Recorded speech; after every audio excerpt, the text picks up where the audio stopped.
रोज का तेरा डोज है, कितना पी पी कर ढिमलाते हो, पी पी कर ढिमलाते हो, पी पी कर ढिमलाते हो। लेट से बेड पे आते हो, आते ही सो जाते हो। रोज का तेरा डोज है, कितना पी पी कर ढिमलाते हो।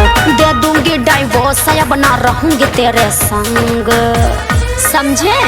कल से दारू बंद, झूठा ए बाबू सोना, कल से दारू बंद।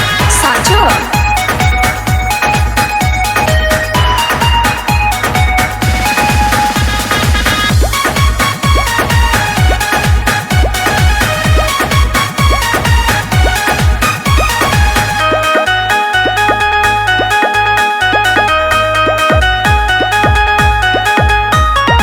रोज नए बहाने पूछे जाने पे बताते हो। रूठ के जब मैं उठती हूँ मनाने भी नहीं आते हो,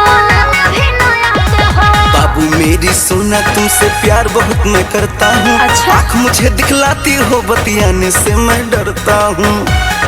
ओहो ऐसे क्यों करते हो? रोज नए बहाने पूछे जाने पे बताते हो। रूठ के जब मैं उठती हूँ मनाने भी नहीं आते हो। बाबू मेरी सोना, तुमसे प्यार बहुत मैं करता हूँ।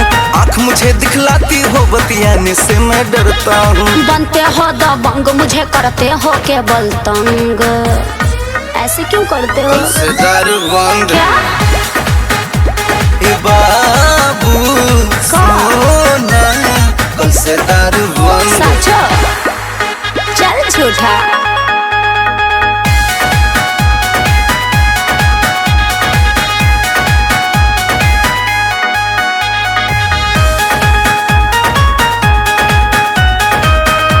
म्यूजिक बाय रत्नेश के रॉय। शादी से पहले कहते थे प्यार ही प्यार लुटाऊंगा, भूल गए वादे करके फ्लाइट से घुमाऊंगा, फ्लाइट से घुमाऊंगा। सब्र करो मलकाइन, थोड़ा पैसे की कुछ तंगी है। जानते हैं रत्ने सुधाकर जे भी मेरी नंगी है। ओहो बात भी सुनो। शादी से पहले कहते थे प्यार ही प्यार लुटाऊंगा, भूल गए वादे करके फ्लाइट से घुमाऊंगा। सब्र करो मलकाइन, थोड़ा पैसे की कुछ तंगी है। जानते हैं रत्ने सुधाकर जे भी मेरी नंगी है। गिरगिट जैसे दीपक रोज बदलते हो तुम रंग, सब समझ रही हूँ। कल से दारू बंद, का ए साचो बाबू सोना, कल से दारू बंद। चल झूठा, हमेशा ऐसे ही फुसलाते हो।